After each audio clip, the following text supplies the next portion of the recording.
こんばんは。英語で国内ニュースの時間です。キャスターの内田サラです。今夜は月曜日に引き続き特別会をお届けします。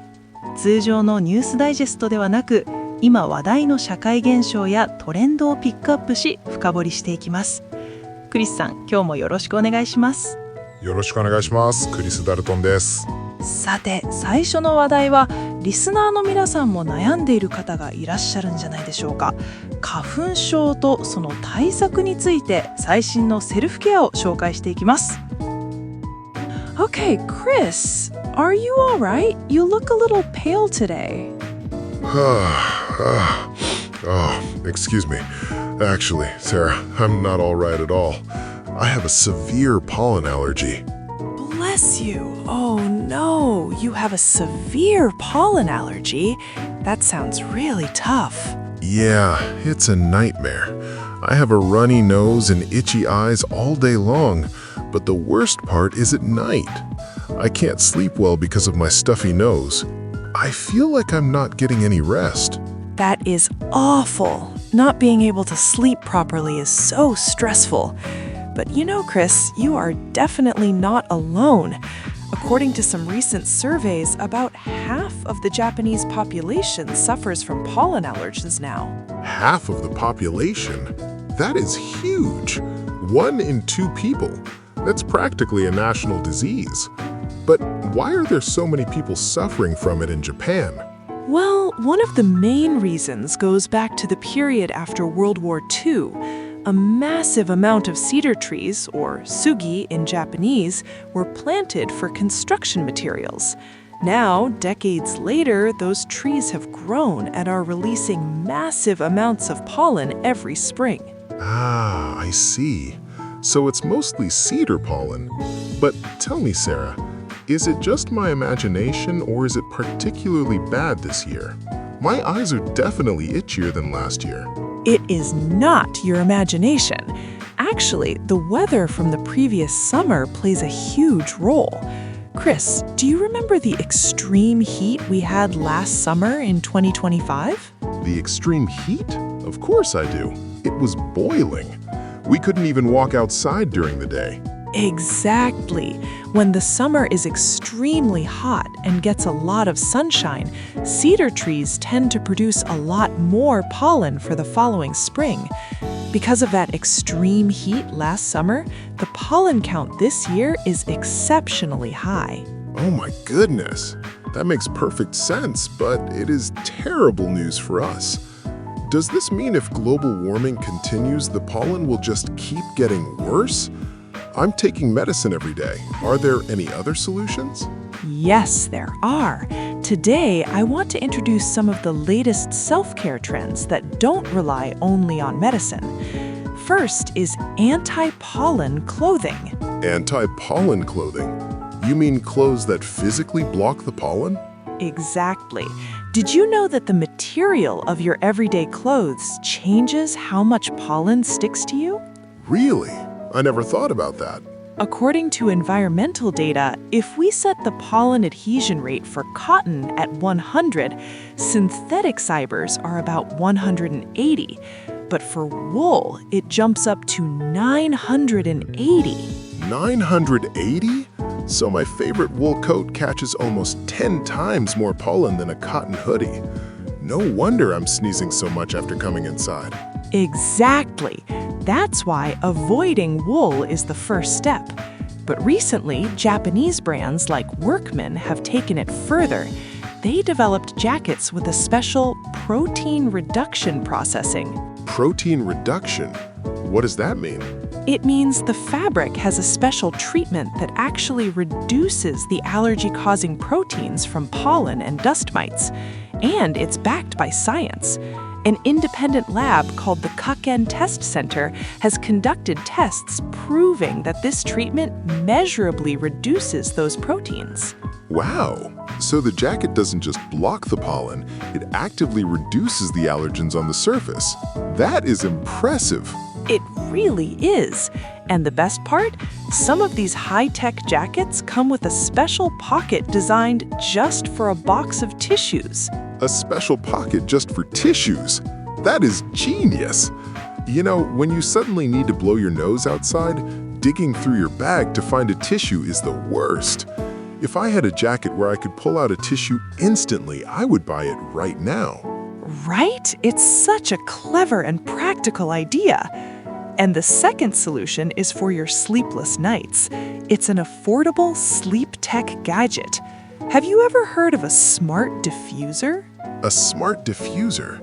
How does that help with my stuffy nose? It's really cool. These modern smart diffusers connect with your sleep tracker or smartwatch. Once it detects that you have fallen asleep, it automatically releases aromas like eucalyptus or peppermint, which are known to help clear your airways. Wow! So it waits until I fall asleep to release the aroma. That sounds incredibly relaxing. Yes.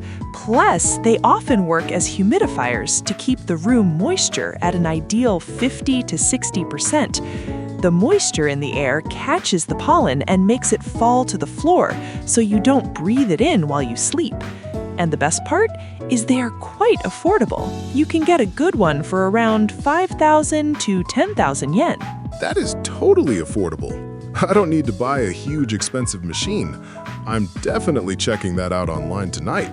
I highly recommend it. But Chris, if you really want to escape the pollen completely, there is an ultimate trend happening right now.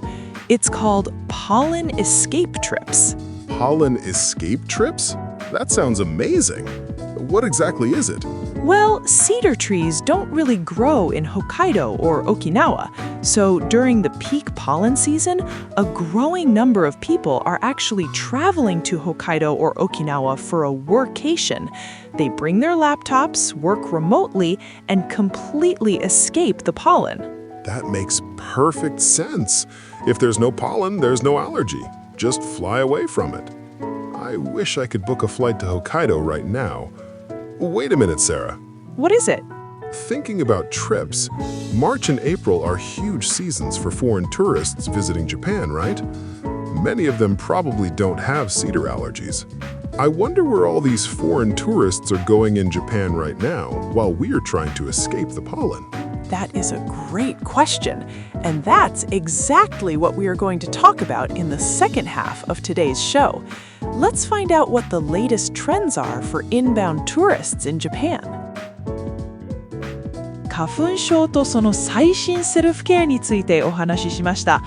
後半では春の日本を訪れる外国人観光客が今どこに行き、どんな体験を求めているのかを見ていきます。So, Chris, earlier you asked where all the foreign tourists are going during this pollen season, right?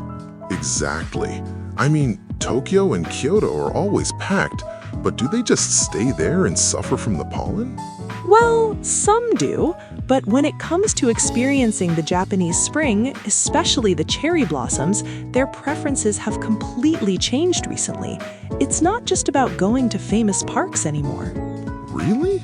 Then where are they going? You might be surprised. One of the trending spots for inbound tourists to see cherry blossoms right now is cemeteries. Wait, what? Cemeteries? You mean graveyards? Where dead people are buried?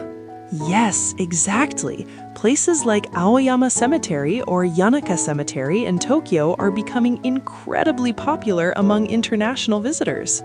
That is so unexpected. Japanese people usually go to big parks like Yoyogi or Ueno, put a blue plastic sheet on the ground and have loud drinking parties. Why would tourists want to go to a graveyard? That is exactly the point. Actually, because it's a graveyard, putting down a picnic sheet and having a drinking party is strictly prohibited. Many foreign visitors know this, and they actively choose these places to avoid those crowded, noisy parties. They're looking for a peaceful and spiritual experience. Ah, I get it now.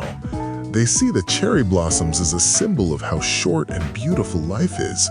Watching the pink petals fall in a quiet, sacred place, that must be very artistic and moving for them. Exactly. They treat it like walking through an outdoor art museum. It's a completely different way to enjoy hanami compared to the typical Japanese style. That is a wonderful discovery. It makes me want to experience cherry blossoms in a quiet place too. But tell me, do they just walk and look at the flowers? Are there any specific activities they enjoy?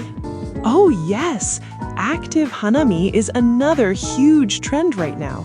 Instead of just sitting under a tree, tourists are combining cherry blossoms with outdoor adventures. Active hanami? Like, what kind of adventure? One of the most popular activities is e-bike cycling tours in rural areas like Hakuba in Nagano Prefecture. Hakuba? Isn't that a famous winter ski resort? Why go there in spring? Because of the magical contrast. In late April, the cherry blossoms finally bloom in Hakuba. Imagine a clear blue sky, vivid pink cherry trees, and the majestic mountains still covered in pure white snow right behind them. Tourists rent e-bikes, which are electric bicycles, and ride through the local farming villages to enjoy this breathtaking view.